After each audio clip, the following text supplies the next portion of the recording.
Assalamualaikum warahmatullahi wabarakatuh.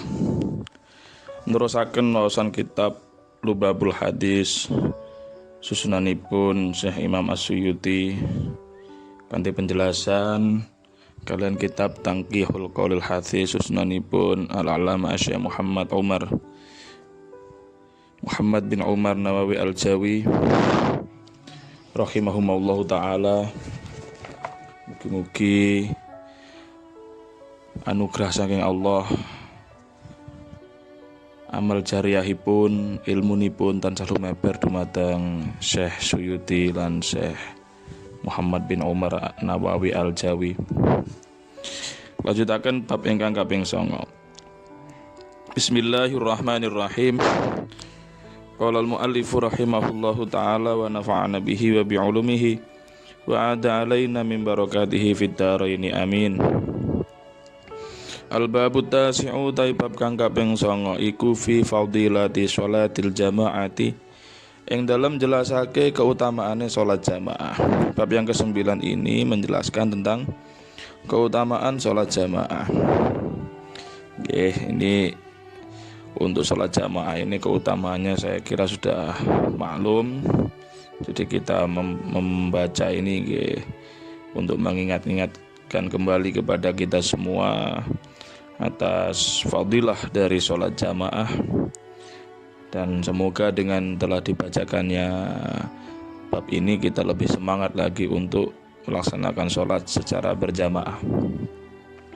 An Abi Hurairah radhiyallahu anhu, diriwayatake saking Abi Hurairah radhiyallahu anhu, kala dawuh sinten Abu Hurairah, ausani wasiat ni ingsun sapa habibi sapa kekasih ingsun. Jadi Abu Hurairah ini menyebut Kanjeng Nabi sebagai kekasihnya. Rupane Rasulullah sallallahu alaihi wasallam, rupane Kanjeng Nabi Rasulullah sallallahu alaihi wasallam. Faqala mongko dawuh sinten Rasulullah limaring ingsun. Kemudian Kanjeng Nabi bersabda kepada Abu Hurairah, ya Abu Hurairah, hei Abu Hurairah, sholli sholata sira ma'al jamaati sertane jamaah. Walau kunta senajan ana sapa sira jalisan iku wong kang lungguh. Fa innallaha mangko setuhune Allah yu'tika iku paring sinten Allah ka ing sira bikulli sholatin kelawan saben-saben salat thawaba khamsin wa ishrina ing ganjarane selawe fi ghairil jamaati ing dalam sakliyane jamaah. Kanjeng Nabi bersabda kepada Abu Hurairah, wahai Abu Hurairah, salatlah kamu dengan berjamaah meskipun kamu tidak kuat berdiri, akhirnya harus duduk. Kenapa? Karena sesungguhnya Allah Subhanahu wa taala akan memberi kepadamu dari setiap satu sholatan dengan berjamaah diberi pahala 25 kali sholat tidak berjamaah. Jadi kalau hadis ini menjelaskan bahwa pahala sholat berjamaah itu 25 kali sholat yang tidak berjamaah. Jadi satu kali sholat fardu dilaksanakan dengan cara berjamaah, itu pahalanya seimbang dengan 25 kali sholat fardu yang tidak berjamaah. Wa qala lan dawuh sinten Nabi sallallahu alaihi wasallam, fadlu sholatil jamaati utawi keutamaane sholat jamaah ala sholatir rajuli ing atase salate wong lanang wahdahu halis wijine rajul khamsun wa isruna iku selawe darajatan apane derajate. Kelebihan atau keutamaan dari sholat jamaah daripada sholatnya seorang laki-laki yang sendirian itu adalah 25 derajat. Wa fadlu sholati tatawwu'i lan utawi keutamaane sholat sunnah fil baiti ing dalem omah ala fi'liha ing atase nglakoni sholat tatawwu fil masjid ing dalam sholat masjid ka fadli sholatil jamaati kaya keutamaane sholat jamaah an sholatil munfaridi saking sholat ijen. Sedangkan sholat sunnah seperti sholat rawatib dan lain sebagainya yang dikerjakan di rumah itu keutamaannya seperti keutamaan sholat fardu berjamaah yang mengalahkan sholat sendirian. Keutamaan sholat sunnah di rumah itu mengalahkan melaksanakan sholat sunnah di masjid. Nah itu pahalanya sama, yakni 25 derajat. Jadi sholat sunnah di rumah itu pahalanya 25 derajat dibandingkan dengan melaksanakan sholat sunnah di masjid. Jadi seperti kafadli sholatil jama'ati ala sholatil munfarid, seperti sholat jamaah yang pahalanya melebihi sholat sendirian sebanyak 25 derajat. Ini berbeda dengan sholat fardu. Kalau sholat fardu lebih utama dilaksanakan di masjid, tapi kalau sholat sunnah lebih utama dilaksanakan di rumah. Wa qala lan dawuh sinten Kanjeng Nabi sallallahu alaihi wasallam, sholatul jamaati utawi sholat jamaah tafdulu iku ngungkuli apa sholat jamaah sholat al-fardhi ing sholat ijen bisa ba'in wa isrina kelawan 17 darajatan apane derajate. Dalam riwayat ini dijelaskan sholat jamaah itu melebihi sholat sendirian dengan 27 derajat. Cuma riwayat yang banyak dari sahabat itu adalah 25 derajat. Cuma yang masyhur di kalangan kita adalah melebihi sholat sendirian sebanyak 27 derajat. Nggih, wallahu a'lam bishawab. Saya kira dua-duanya bisa dipakai pegangan. Intinya sholat jamaah itu lebih utama daripada sholat sendirian untuk sholat fardu.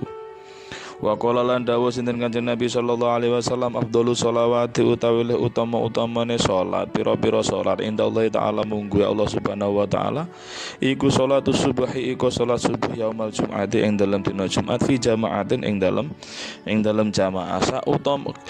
Yang paling utama dari sholat-sholat, jadi sholat 5 waktu itu di sisi Allah Subhanahu wa Ta'ala yang paling utama adalah sholat subuh di hari Jumat, di subuhnya hari Jumat secara berjamaah. Jadi kalau diurut-urut itu adalah, kalau diurutkan ya, sholat yang paling utama dari 5 sholat fardu itu yang pertama adalah sholat subuh berjamaah di hari Jumat. Itu subuhnya sholat Jumat. Yang kemudian yang lebih utama yang kedua, urutan yang pertama itu adalah sholat jamaah subuh di hari Jumat. Yang kedua sholat jamaah subuh di selain hari Jumat, kemudian jamaah sholat isya, kemudian jamaah sholat asar, kemudian jamaah sholat zuhur, kemudian jamaah sholat maghrib. Kenapa kok dikatakan subuh dan isya itu lebih utama? Ya karena melaksanakan sholat jamaah di waktu keduanya itu terasa berat, apalagi subuh. Dan mungkin kalau sekarang isya mungkin tidak begitu berat, tapi zaman dahulu bisa jadi isya itu berat karena habis bekerja capek dan lain sebagainya, waktunya istirahat. Sehingga sholat jamaah waktu sholat isya itu dikatakan lebih utama dari sholat yang lain yang tingkatan kedua setelah sholat subuh. Wa qala lan dawuh sinten Kanjeng Nabi sallallahu alaihi wasallam, man utasapane wong sholat iku lamun sholat sapa man sholat subuhi ing sholat subuh fil jamaati ing kelawan sholat subuh fil jamaati ing dalam jamaah tsumma jalasa nuli lungguh sapa man yadhkuru hale zikir sapa man Allah taala ing Gusti Allah Subhanahu wa taala hatta tatlu'a hingga hatta tatla ayat la hatta tatla hingga terbit asyamsu apa srengenge. Kana mongko ana lahu iku kedeman satrun apa pangaling-aling minan nari saking neraka wa bari alan bebas apa man minan nari saking neraka. Barang siapa yang melaksanakan sholat subuh berjamaah, kemudian setelah sholat subuh itu dia duduk zikir kepada Allah, menzikir kepada Allah Subhanahu wa taala wiridan sampai matahari terbit, maka dia mendapatkan pahala berupa penghalang dari api neraka dan dia dibebaskan dari api neraka. Wa qala lan dawuh sinten Kanjeng Nabi sallallahu alaihi wasallam, sholatur rajuli utai salate wong lanang fi jama'atin ing dalem jamaah tazidu iku ngluwi apa sholatur rajul ala sholatihi ing atase sholate rajul wahdahu halis wijine rajul khamsan wa isrina kelawan selawe darajatan apane derajate. Salatnya seseorang yang dalam berjamaah, salatnya seseorang yang berjamaah itu melebihi salatnya yang sendirian sebanyak 25 derajat. Fa idza shallaha mongko nalikane salat sapa rajul ha ing ing salat jamaah iku mau bi ardin falatin ing dalem bumi kang ora ana banyu kang garing fa atama mongko nyempurnakake sapa rajul wudu'aha ing wudu'e rajul wa ruku'aha lan ruku'e wudu'aha ing wudu'e salat wa ruku'aha lan ruku'e salat wa sujudaha lan sujude salat balagot mongko tumeka apa salatuhu apa salate rajul khamsina ing 50 darajatan apane derajate. Kalau sholat tadi yang berjamaah itu derajatnya adalah 25 melebihi sholat yang sendirian. Tapi kalau itu dilaksanakan di bumi yang katakanlah sulit air bi ardin falatin, tapi dia masih bisa menyempurnakan wudunya, sholatnya juga bagus, rukuk sujudnya sempurna, maka derajatnya itu mencapai 50 derajat. Pahalanya mencapai 50 derajat. Wa qala lan dawuh sinten Kanjeng Nabi sallallahu alaihi wasallam man utai sapane wong adroka kang nemoni sapa man.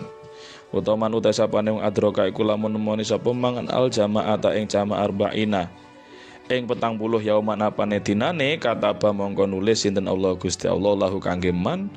Nulis baroatan ing bebas minanari saking neraka wa baroatan lan ing bebas minanifaki saking sifat munafik. Seseorang yang bisa melaksanakan jamaah selama 40 hari berturut-turut, maka Allah menulis baginya dia terbebas dari api neraka dan terbebas dari sifat kemunafikan. Okay. Makanya Imam Ibnu Hajar dalam kitab Fathul Jami menjelaskan disunahkan untuk menjaga sholat jamaah, khususnya diusahakan dijaga sampai selama 40 hari itu, selama 40 hari itu menemui takbiratul ihramnya imam. Jadi dia tidak sampai menjadi makmum masbuk. Nah, kalau dilengkapi dari penjelasannya Imam Ibnu Hajar ini, kalau kita melaksanakan sholat jamaah selama 40 hari berturut-turut dan ketemu dengan takbiratul ihramnya imam tidak ketinggalan, ya, maka kita memperoleh baro'atan minan nar wa baro'atan minan nifaq, terbebas dari api neraka dan terbebas dari kemunafikan. Wa qala lan dawuh sinten Kanjeng Nabi sallallahu alaihi wasallam anu dasapane wong saleh iku lamun salat sapa man al-bardaini ing pucuk loro fil jamaati ing dalam jamaah dakhala mongko manjing sapa man al jannata ing surga bi ghairi hisabin kelawan tanpa hisab. Seseorang yang sholat berjamaah di dua sholat ujung hari, yakni sholat subuh dan sholat asar, karena sholat subuh dan sholat asar dinamakan al-bardaini karena ada di ujung hari. Ya, jadi di ujung hari, yang subuh itu di ujung awal, yang asar adalah di ujung akhir. Kok dilaksanakan dalam berjamaah, maka dakhalal jannah bi ghairi hisab. Pahalanya adalah dia masuk surga tanpa ada hisab. Wa qala lan dawuh sinten Kanjeng Nabi sallallahu alaihi wasallam man utawi sapane wong syahida iku lamun hadir sapa man salatal jamaah ing salat jamaah kata mongko nulis sinten Allah Gusti Allah taala lahu kangge man zahiban ing wong zahiban hale wong kang budal wa rajian lan hale wong kang bali asra hasanatin ing 10 keapian wa mahalan lebur sinten Gusti Allah anhu saking man asra sayiatin ing 10 keelekan wa rafa'alan ngangkat sinten Allah lahu kangge man asra darajatin ing 10 derajat.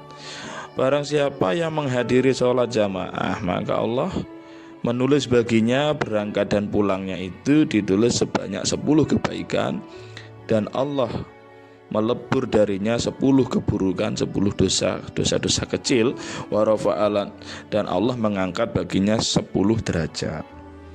Wa qala lan dawuh sinten Kanjeng Nabi sallallahu alaihi wasallam la sholata rana salat iku mujud li jaril masjid kangge panggone masjid illa fil masjid kejaba ing dalem masjid. Orang yang dekat dengan masjid, apalagi gandeng tembok atau tetanggaan dengan masjid, maka dikatakan la sholata li jaril masjid illa fil masjid. Tidak ada sholat bagi orang yang yang menjadi atau dekat dengan masjid kecuali sholatnya di dalam masjid. Artinya dia lebih utama melaksanakan sholat itu di dalam masjid. Tapi tetap ya, ini tetap diarahkan kepada sholat-sholat yang fardu. Untuk sholat sunnah tetap disunnahkan lebih baik atau lebih utama dilaksanakan di rumah. Jadi hadis ini diarahkan kepada sholat fardu. Makanya orang yang dekat dengan masjid, sekitar masjid, itu hendaknya sholat fardunya itu dilaksanakan berjamaah di masjid. Wa qala lan dawuh sinten Kanjeng Nabi sallallahu alaihi wasallam, sholatul jamaati utawi sholat jamaah rahmatun iku rahmat. Wa hiya lan utawi sholat jamaah khairun iku luwih bagus minat dunya tinimbang dunya, wa malan perkara fiha kang tetep ing dalem dunya. Sholat jamaah itu adalah rahmat, dan sholat jamaah itu lebih baik nilainya daripada dunia dan seisinya. Wal jama'atu rahmatun lan utai kumul rahmatun iku rahmat, wal furqatu lan utai pisah-pisah iku adzabun iku siksa. Jadi kita kalau mau berkumpul kompak jamaah, maka itu akan menurunkan rahmat. Kenapa? Karena ya kita akan saling silaturahim, saling sambung dengan sesama muslim, sehingga di situ muncul belas kasih. Sementara pisah-pisah, terpisah atau bercerai-berai itu adalah siksa. Ya. Untuk masalah hukum sholat jamaah ini terjadi perbedaan pendapat antar ulama. Ada yang mengatakan sholat jamaah itu adalah fardu kifayah. Ya, fardu kifayah, sehingga minimal ada 1-2 orang yang melaksanakan sholat jamaah, 1-2 kelompok yang melaksanakan sholat jamaah, maka yang lain sudah gugur. Namun bagian ulama juga mengatakan sholat jamaah ini adalah hukumnya sunnah. Artinya sunnah berarti seandainya sholat dilaksanakan sendirian, maka tidak berpengaruh kepada sah dan tidaknya sholat. Jadi sholat sendirian pun juga tetap sah meskipun tidak berjamaah. Jadi itu penjelasan tentang hukum sholat berjamaah dan juga tentang fadilah sholat berjamaah. Semoga kita diberi maunah oleh Allah Subhanahu wa Ta'ala untuk bisa menjadi seorang hamba yang senantiasa bisa melaksanakan sholat secara berjamaah, memperoleh 25 atau 27 derajat. Amin amin ya rabbal alamin. Wallahu a'lam bishawab. Al-babul ashiru fi fadilatul jumu'ati, wallahu a'lam bishawab. Al-Fatihah. A'udzubillahi minasyaitonir rajim. Bismillahirrahmanirrahim. Alhamdulillahirabbil alamin arrahmanir rahim maliki yaumiddin iyyaka na'budu wa iyyaka nasta'in ihdinas siratal mustaqim siratal ladzina an'amta 'alaihim ghairil maghdubi 'alaihim waladdallin. Amin. Assalamualaikum warahmatullahi wabarakatuh.